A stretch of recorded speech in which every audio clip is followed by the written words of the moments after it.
Ya, pero para el streaming. Ah.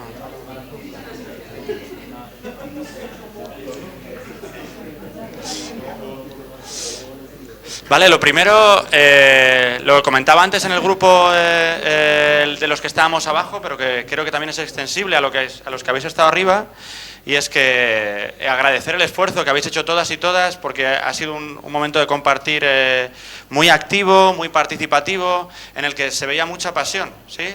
Que nos importaba a todas y a todos los temas que se estaban hablando, ¿sí? Y las ganas de aportar y las ganas de sumar a los temas que hemos comentado. Entonces, dentro de los tres grupos que estaban trabajando abajo, han salido como principalmente tres definiciones de tres temáticas de problema, y luego han salido diferentes ideas y algunas buenas prácticas relacionadas con esos problemas, ¿sí? Relacionadas con esos problemas. Sí.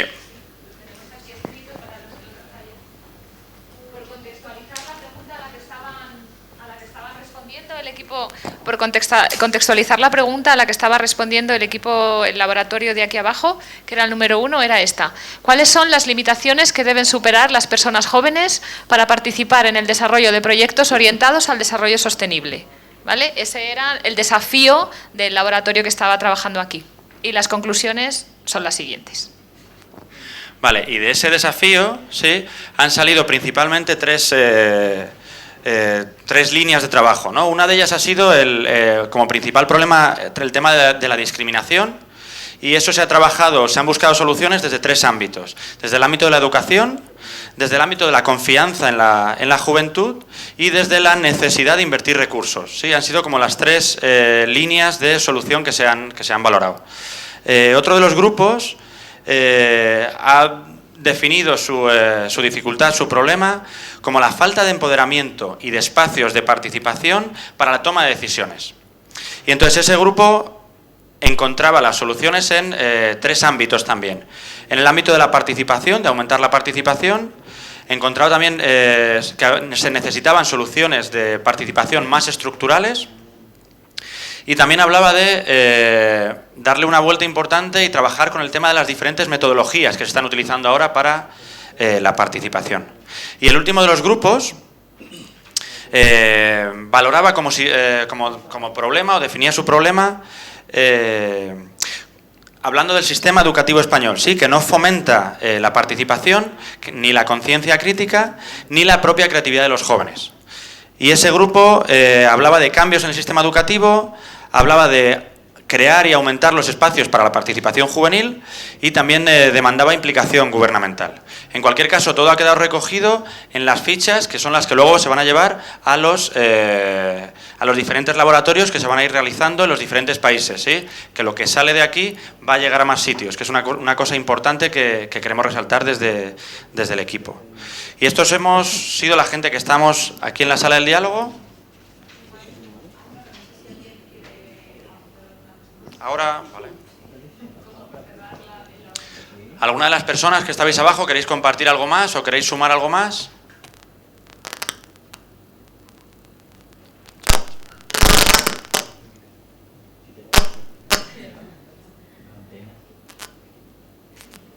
A la de una.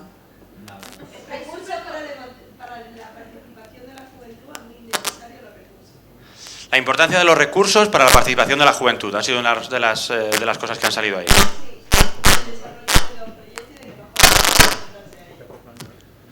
Para el desarrollo de los proyectos y que de los jóvenes.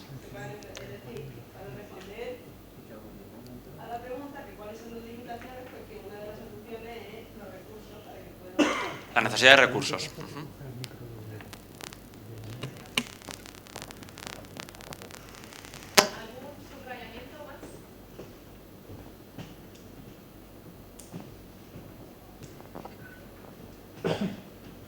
Hola, hola, ¿se me oye?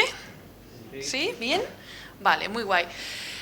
Pues nosotros estábamos en el laboratorio de ideas 2 arriba, y la verdad es que es muy complejo lo que tenemos que hacer ahora, porque han habido muchas ideas y tanta motivación y que es muy complicado ponerlo en muy pocas palabras, ¿vale? Entonces os voy a comentar un poquito el tema, ¿no? El desafío que teníamos. Las barreras políticas e institucionales, o sea, ¿qué barreras políticas e institucionales afectan el ejercicio por parte de los jóvenes de sus derechos sociales y económicos? Eso era el tema, o sea, desde ahí empezamos a trabajar en esto. Y, o sea, yo os voy a presentar la idea de uno de los dos grupos y el grupo se enfocó en el acceso al empleo digno, ¿vale? Eso era la idea. Las propuestas han sido muchas y las ideas y las soluciones y se han movido en varios ámbitos, como por ejemplo en la educación, y la importancia también en la educación no formal, en la administración, cómo puede ayudar la administración en resolver este problema. También muy importante en la participación juvenil, también se enfocó el grupo, y en los programas de empleo adaptados a las necesidades del mercado, programas de empleo adaptados a la potencia de los jóvenes, dar visibilidad a las alternativas que podrían tener dentro de estos programas de empleo, y por otra parte también la formación de los técnicos y de los agentes que apoyan todos estos jóvenes en su proceso de encontrar un trabajo, de educarse y de encontrar un trabajo. Luego, de las buenas prácticas que se han compartido,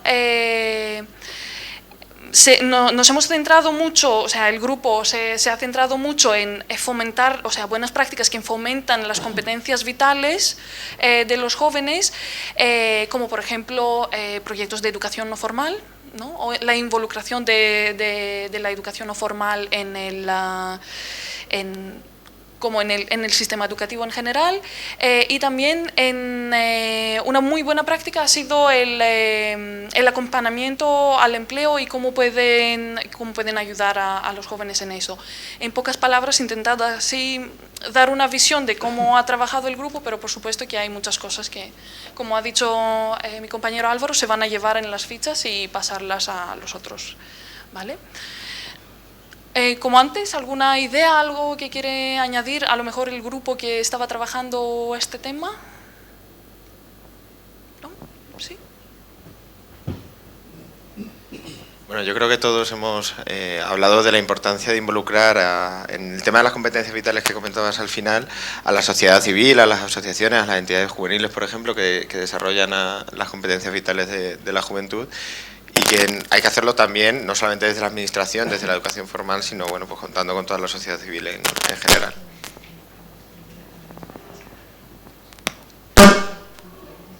¿Alguna idea más? Bueno, la pregunta era la misma. La pregunta era qué barreras políticas e institucionales afectan el ejercicio por parte de los y las jóvenes de sus derechos sociales y económicos. Me pareció muy interesante que cuando se estaba del primer laboratorio de IDEA, uno de los comentarios que hubo aquí en esta sala, creo que fue Julia, comentó el hecho de que la necesidad de recursos es algo fundamental para poder luego hablar de participación y para participar activamente en el desarrollo de proyectos que defiendan los objetivos de desarrollo sostenible, etcétera. Y es curioso porque es verdad eso, pero con esa idea de interconexión entre los derechos humanos también es verdad, y de esta forma han trabajado en el grupo, en el laboratorio número 2, también es verdad lo contrario, o la otra cara, ¿no? del mismo fenómeno, en el sentido de que no podemos hablar de acceso a los derechos sociales y económicos, eso es lo que se comentó, si no hay un ejercicio real del derecho a la participación. O sea, si no puedes participar, no puedes llegar a estos recursos, no puedes acceder a esos recursos. Y en ese sentido se quiso aclarar un poco y se dijo, no tienen sentido políticas diseñadas para jóvenes sin jóvenes. Eso ha sido un poco el problema detectado. Y las soluciones en este caso también fueron distintas y múltiples. Quizás, y a lo mejor me tomo yo una libertad al no haber tenido tanto tiempo para comentarlo con las compañeras y los compañeros que han trabajado en el grupo, se podría decir que hay como 3 pilares fundamentales. Por un lado, educación también, como se comentó antes, una educación a la democracia y a la participación, una educación en valores. De hecho, entre las propuestas prácticas que se recomiendan de este grupo es el hecho de tener centros de educación en valores en cada barrio y a ver cómo las cosas cambian en este sentido. Esa fue una de las propuestas prácticas. Pero educación en sí como algo fundamental, pero no suficiente. También es necesaria la creación de espacios que sean reales y espacios de codecisión, de participación y de codecisión. En ese sentido se habló de la presencia de jóvenes en instituciones, de la aplicación de la estructura y la metodología del diálogo estructurado a la hora de implementar políticas de juventud, de la implementación de cuotas de edad, tanto en la organización de mayores, pero ¿por qué no también en organizaciones de jóvenes? Algo que deberíamos quizás plantearnos. Y finalmente un tercer pilar, el tema de la adaptación. Adaptación de la participación a las nuevas dinámicas sociales, en el sentido también de hacerlo más atractivo, de no hablar de participación porque sí, sino que la participación, cuando hablamos de participación, sea algo atractivo. Se habló de incluir las nuevas tecnologías para disminuir la burocracia y para hacer que esta participación en general resulte más cercana a lo que es la juventud de hoy en día, o de encontrar otras fórmulas. Se retomaron ideas ya conocidas desde hace tiempo, como presupuesto participativo, pero dándole un enfoque ya desde la perspectiva de juventud. A la hora de llegar a dimensiones, a propuestas prácticas, se comentó también el hecho de dar una implementación muy fuerte, sobre todo en el ámbito de participación, a lo que es la Convención Iberoamericana de los Derechos de las Personas Jóvenes. Y en este sentido, y con eso un poco cerramos también y retomamos a la parte de derechos de juventud en lo que ha sido este taller. Como antes han hecho las compañeras y los compañeros, no sé si alguien quiere añadir, comentar algo, reaccionar. ¿No? ¿Sí?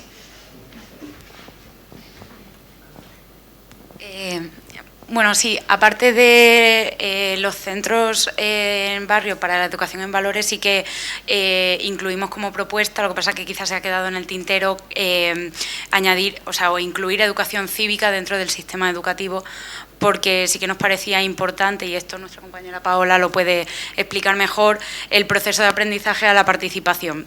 Se enseña en los centros educativos, pero luego hay un proceso práctico en el que pones en valor o en práctica lo que has estado aprendiendo en la escuela.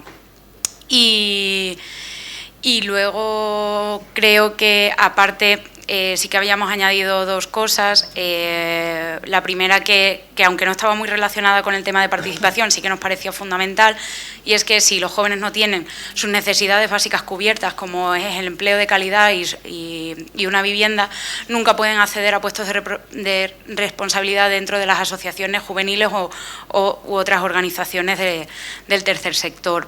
Y como sabemos que es complicado implementar un sistema de diálogo estructurado o espacios de codecisión, nos parecía útil apostar por la investigación en materia de juventud para hacer políticas más cercanas a los problemas reales que tiene la juventud, sin menospreciar el que se tienen que crear espacios de codecisión y cogestión de políticas juveniles. Muchas gracias. ¿Alguien más que quiere añadir algo? ¿No? Vamos cerrando entonces. Antes de darle la palabra a Octavio para que cierre la jornada, por cerrar los espacios de laboratorio, nos encanta cerrar como si se puede y siempre que se puede con algo simbólico. Entonces, os hemos traído aquí para que podáis seguir investigando en las dos líneas de trabajo, la Convención Iberoamericana de los Derechos de las Personas Jóvenes, para que la podáis tener, ¿sí? Que os la reparten los compañeros, y como estábamos hablando de proyectar y de proyectarnos y de cómo proyectarnos dentro de los ODS, unas libretas y unos bolígrafos para que nos podamos seguir proyectando. ¿Vale? Entonces, pues sin más, y con el alboroto que supone recibir regalos siempre, le paso la palabra a Octavio para que terminemos el día. Bueno, pues buenas tardes. Yo solo brevemente información de carácter logístico. Lo primero es transmitiros, aunque ya os lo han dicho, pero me lo han dicho todos los facilitadores, el agradecimiento por el esfuerzo y el entusiasmo que habéis puesto todos. Estaban gratamente sorprendidos porque habéis estado muy involucrados y daros gracias por eso.